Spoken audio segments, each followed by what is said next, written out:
Let me see what you got there. Oh, grilled cheese on the campfire. Is it good? Is the campfire behind it? Yes. Is it good? Yeah. Is it crusty? Very good. Daddy, take a picture. Okay, here comes a picture. You ready?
Breakfast time.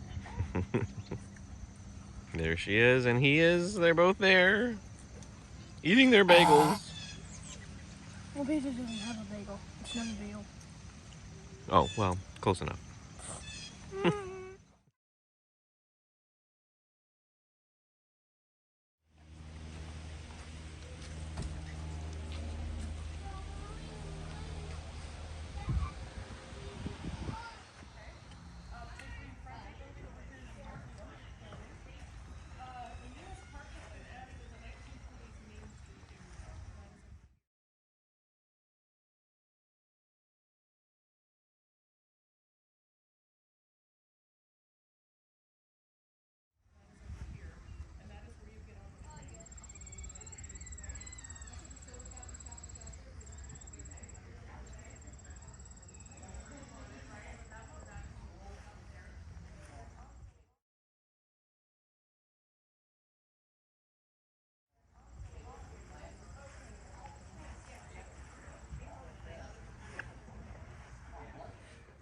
You're stepping back into the early 1800s. And so however old you are, you need to add 200 years to your age.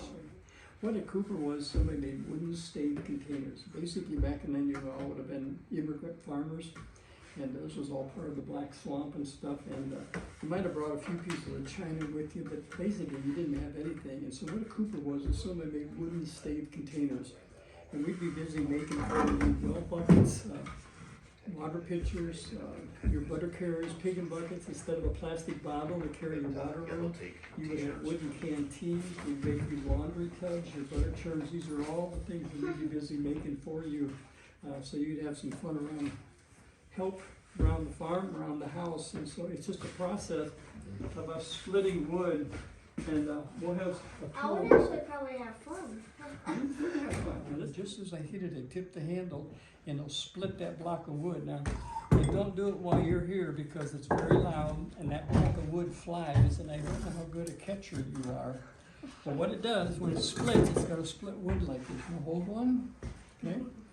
And I need for you to make you a good, how are you guys doing? Good, how are you? I need about 10 to 12 good blocks to make you a well bucket. Now those two there, it warped when I split it, and this one had a knot buried in it, so that's just good firewood right now. I need 10 good ones, and you just lay them there if you want. And then we take them one at a time over to a bench, and the bench is called a schnitzel bunk. Can you say that, a schnitzel bunk? Good, you learned a little German word there this morning. And this one's a good 150 some years old. There's a couple more you'll find in the village. And what you're gonna do, you're gonna take that block of wood, and this is called the head. You're gonna lift it up, and you have a foot pedal here. You have to put your foot on, and you're gonna start shaping that with some straight draw knife. And this is what they call backing and staying. So I'm gonna keep shaping that. I will turn that over and catch it. And what I'm doing, I'm shaping the outside of that wood to match a particular hoop of what I'm making for you. When I'm done with that, I will start all over, and now I'm going to use a curved draw knife. We're going to pull all the wood out of the middle, and what that does is you're taking that same hoop and matching that now on the inside. Now, have fun, because you will sit here 2-3+ hours just making those 10-12 blocks. So it's always good when you get up off of the bench. And, so what started out as a block of wood like that, now looks like that. It's all smooth, it's curved, it isn't bent, you carved it that way. Now it's not done, that's just a step done. And then we take them over to a block plane. Everything the Cooper did was hand and eye. So every one of the staves, they do not have to be the same size. It doesn't, but I will put all the beveled edges on it. And then it's a little bit like a puzzle putting together. We'll stand them up in the temporary hoops. And that'll take you a few minutes because you've got to put them all in a band. And you've only got 2 hands and a couple fingers to hold them together. And that's why you numbered it, because when you're trying to do that, it will fall apart on you. So this is a well bucket I'm working on right now. These are temporary bands I've got in here. And I've already put what you and I would call the bottom. The Cooper always referred to that as the head. And I've already cleaned up the inside. We have some tools that look like this. These are called scorps. And you're going to take a good hour and you're going in and join and match all those joints. And so once you're done with that, you put the bottom or head in now. This one is not going to have wood bands. This one's going to have metal bands. I just took them off. I took them over to the blacksmith, and he's going to fire them for me. And we rub them down in linseed oil, and that turns those bands black like this, and that keeps them from rusting. So he said he'd be ready in about an hour. I'll go get them, and then I got to get them put onto this, and I can take the temporaries off because those will be the permanent bands. And then I can go ahead and finish cutting this down. And what I'm going to do, you'll see, just grab a bucket here. I'm picking, right now you'll kind of do this, I'm picking probably these 2 posts right here. Those will be this post right here. And then I will cut these down, and then we'll drill a hole in there and do the roping for it. So it's almost done. It's just a process that you have to do. So can't do any more until I get the metal permanent bands on it. But is there any glue involved? no glue at all. It's just the bands hold these together, and when the wood gets wet, it swells up, and that's what seals it. So if you let it dry out, it'll still stay together, but you just have to let it get wet again. And it's stuff you're going to be using every day, so it's going to stay wet. So that whole 10, 12, 14 hours on a bucket, you might pay that 25 cents for that bucket back then. And not the best wages today, but that was a lot of money back then. Because they say back then you could buy different things I've read, but anywhere from like $1.25 an acre of land, but you had to buy like 80 acres, and really what you bought was a swamp.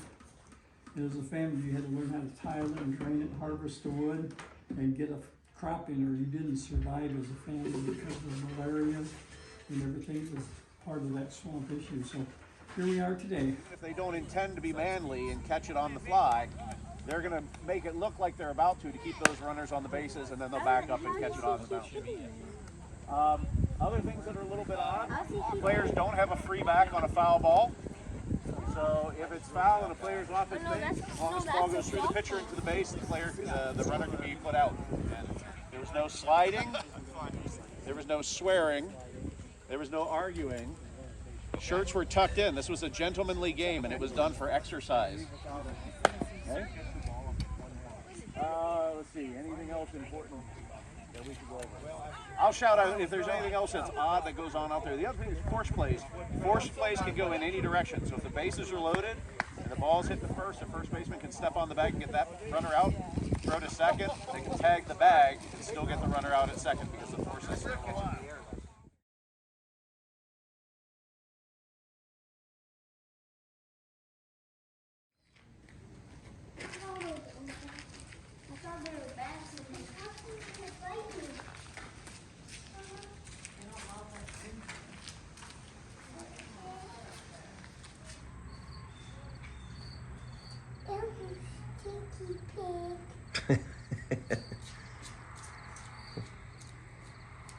I love that. That's black and white. That's cool.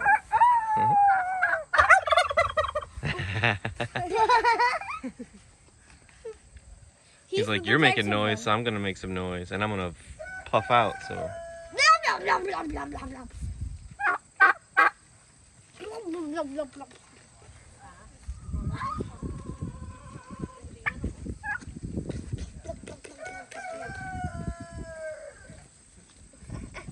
It's morning in there. It's morning in there. I told you what I heard was Yeah. this morning. Yeah.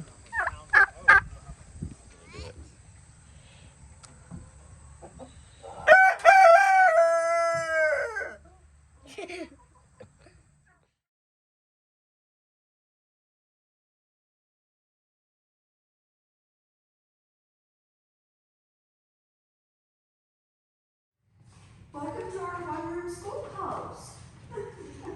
This is for kids in the 1928s when we went to school. Yeah, you guys gotta sit up front, because you're younger. So the younger kids sit up front and the The older younger kids kids sit would in have sat back? up front, the older kids would have sat in the back. Alright, I'll sit in the back. Daddy, You gotta do all the work. Okay. Oh man, I gotta teach.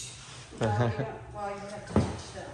If I was up here teaching a class, then the older kids would have helped with what was called seat work back then. Mm-hmm. And they would go to the older kids if they had any problem with their seat work. Okay. They also had to stoke the fire. And she would have to take that thing back there and take it down to the groom house and get some water. See the fire? They had a fire? Probably. A lot of kids would eat their lunch up on that. I don't see it. It sounds right beside you. That's a fire. That's a fireplace. Because there was no heat. No, there wouldn't have been any heat. Wouldn't have been any electricity either yet. It would go up Yeah, and out. and then it would get air. Our globe is very interesting because it's paper mache. So we do not lift it or lower it anymore. Because we're really afraid it's gonna fall apart, but it is kind of a neat globe. This is much like the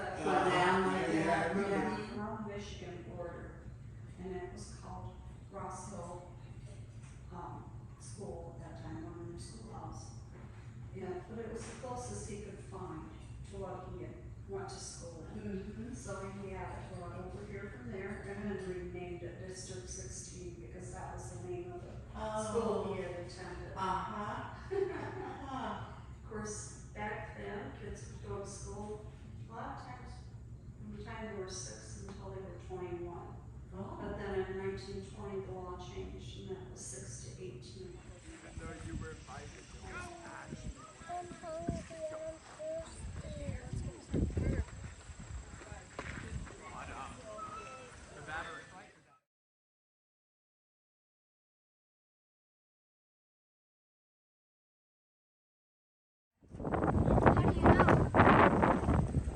Well, because this is like, see the car over there? What car? Oh yeah, See the that cars? green car. Yeah.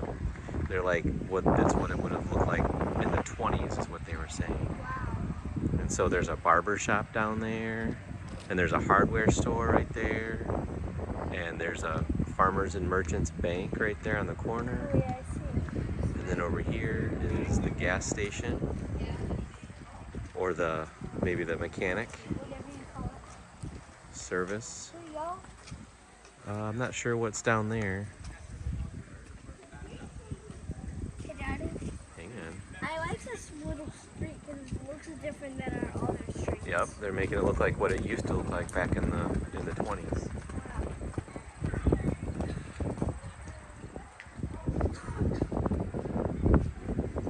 I wish I was born in the 20s. Oh yeah?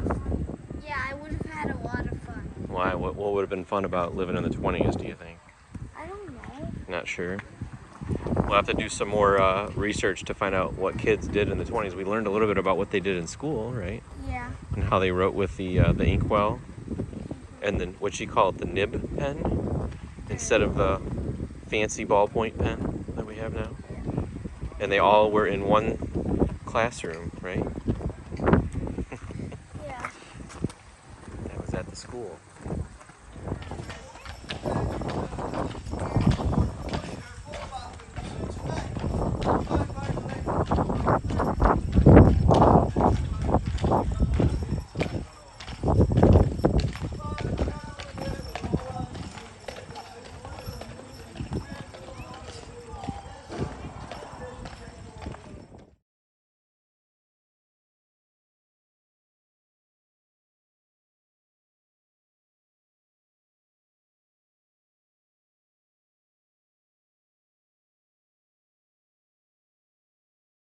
Who's going to drive the car? Who's gonna drive the car? Nobody today. We're just gonna let you sit there.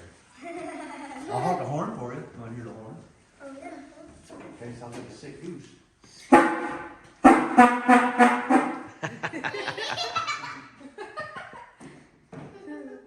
So both of these cars have the same motor, even though this is a 1914 and that's a 1926.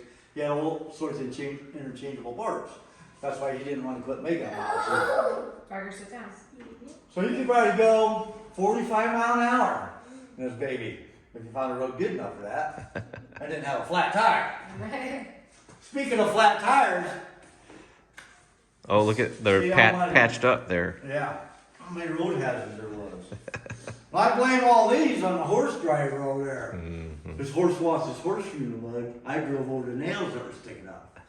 Now he'll tell you that's not true, but this one's kind of, I guess it goes ooga. Which one do you like the best? I think I like that You like that one? Which one do you like? This one? Yeah. That's my favorite. I like this one because it sounds like the horn on the old-fashioned car. It is a horn off an old fashioned car, that's right. Oh. Those little tiny ones, yeah, they come in a green box, but they're gone. We just sold the last one. I talked him into it because it's the last one. We'll never have any more. I don't think anybody will.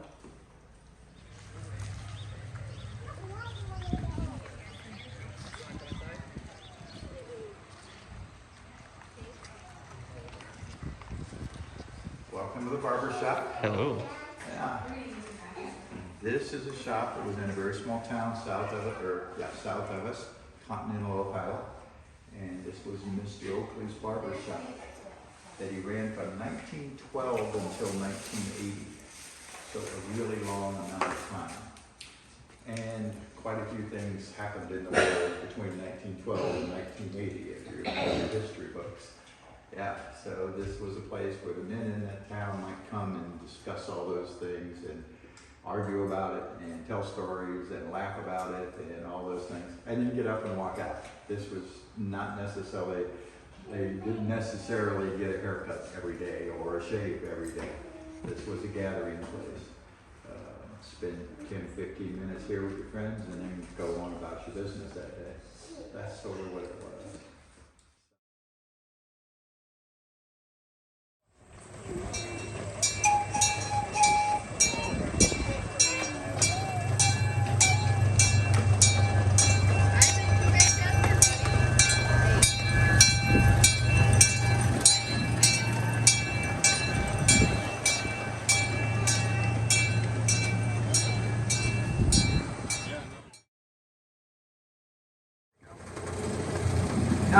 barn, I can tell you a little bit about it. It was built in 1860 by Erie Sauder's grandfather. Erie Sauder is the guy who started up Sauder Village and Sauder Woodworking. Over here on the left-hand side, we have what we like to call Little Lake Erie, not to be confused with the actual Lake Erie. The actual Lake Erie, I have been told, is slightly bigger than this. Only slightly. This is a great spot for fishing. There's a nice walking path you can go around the lake there. And ducks and geese like to hang out here as well. Now the ducks and geese do not get to hang out here for free. We make sure to build the ducks and geese. We build them. By the way, do you guys happen to know what a duck's favorite food is? Quackers. Yes, it's quackers. Look at that. And since you got that correct, you win absolutely nothing. You get a free train ride. How about that?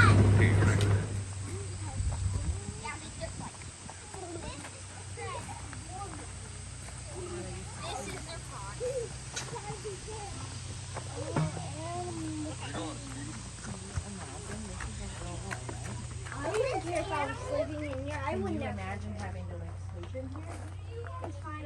I wouldn't actually care. I would just want to sleep. Wait, this is a bunk bed. There's some. Maybe that's just where they would put things up there, or maybe they would sleep up there. Yeah, maybe they could store their stuff on the top so it didn't get wet on the I bottom. know. It's wait. I don't know. These you could use for blankies. These are actually real animals. They just died. They died. And they are real animals. Mm-hmm. Did you know that, Danny? That they're Mhm. real animals? It's real. Mhm. It's real. And they died. And I think it's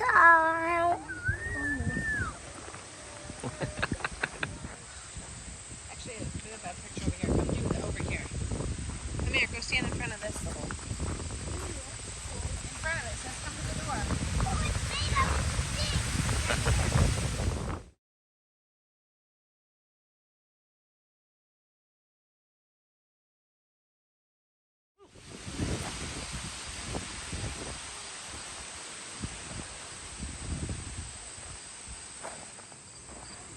I think there's somebody we can talk to in here. Really? Let's go see. They might tell us about it. I just kicked the.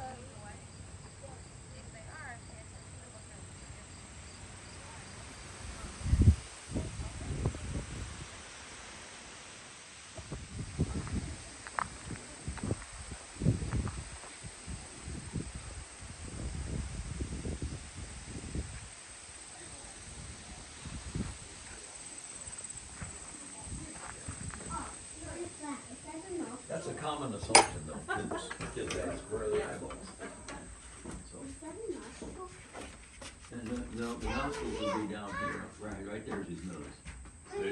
Is this the That's where his eyes used to be. Boy, that's little. And Mommy, what's this? He's got a little head. I see his eyes. His head's on. His eyes broke off, right? The eyes down. It's a muskrat, and his fur is just sheds water just as well as the beaver, but he's not very big. So it takes about 10 of these to equal one prime beaver. Yeah. These two are mink here. Oh yeah, so it's better. This one's long and. Yeah, that's a fisher. You know what a fisher is? It's like a stuffed animal. Well, it's a kind of scary animal. They're very territorial and very aggressive. Yeah, let them know. Oh, this play them. Those are brooches. Mommy, you could use all Shell these for brooches. blankets. There's the little nose. Did you guys, did they buy it?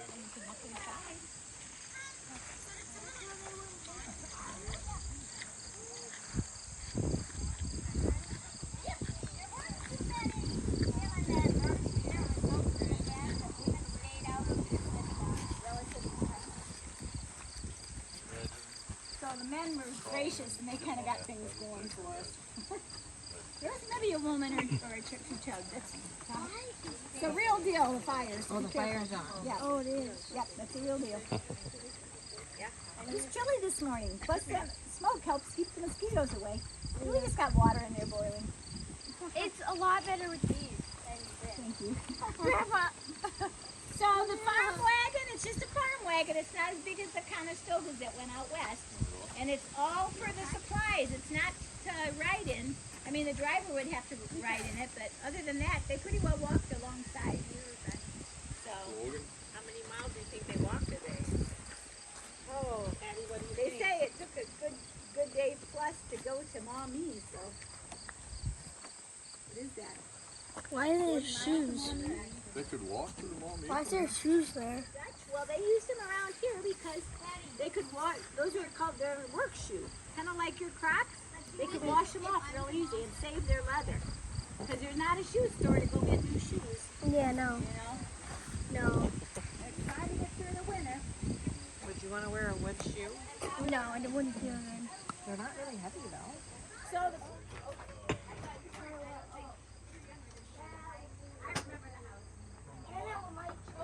and I do remember in the country that Lake Joker.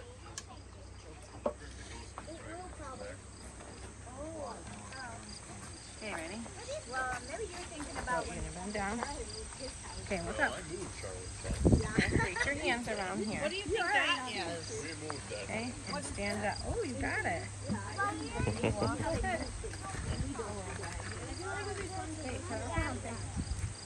Whoa, whoa, whoa. Oh, God. so maybe if not everything fit in there, you would carry this for the extra stuff. But I kind of I know, wonder if because they you just did have to Here, come here. could handle it. Here, go back in it. Fun. Here, go back in and take a picture right there.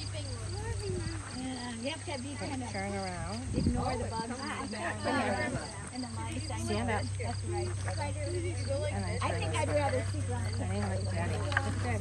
Oh, wait, turn that. There you go. So are you from art school?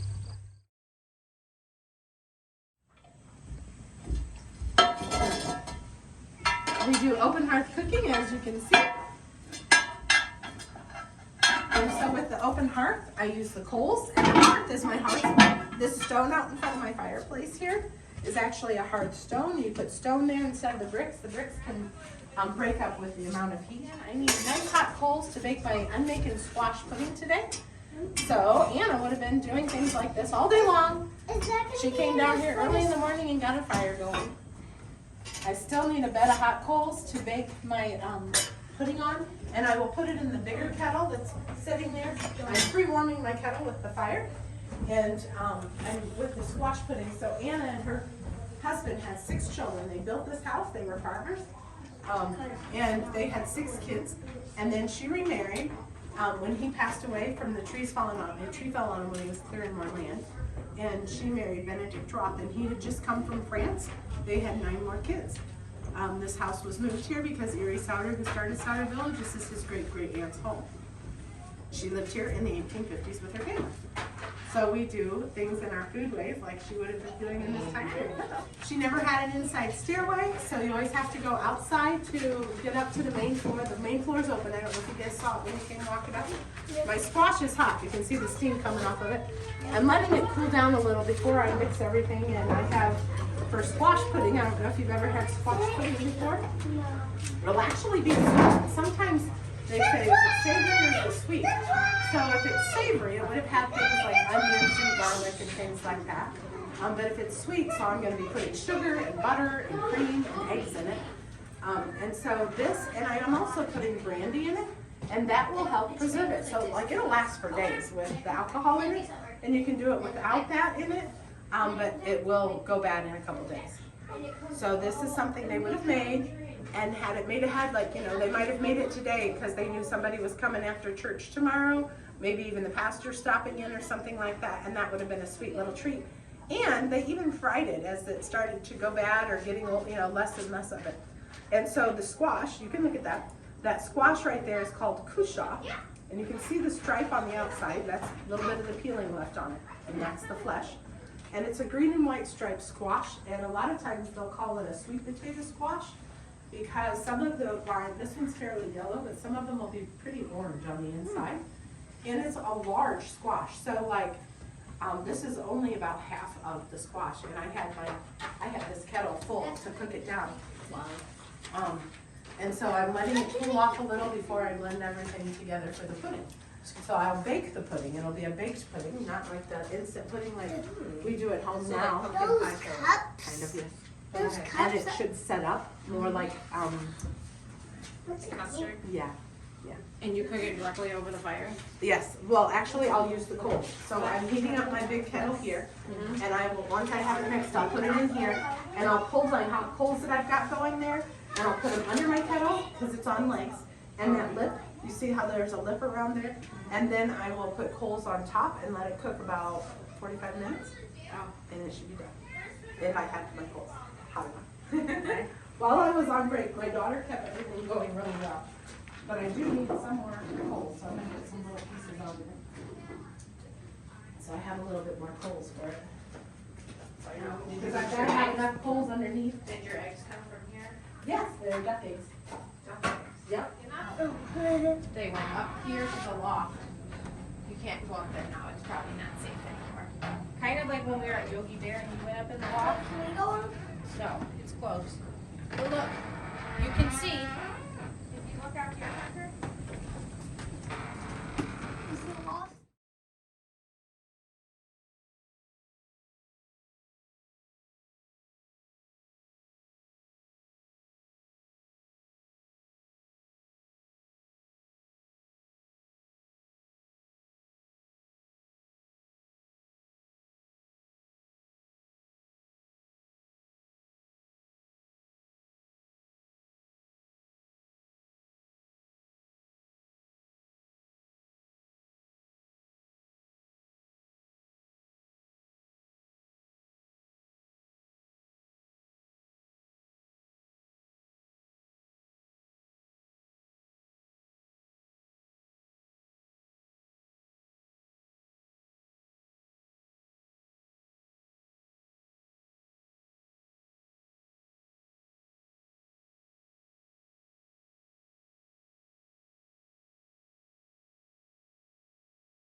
Good.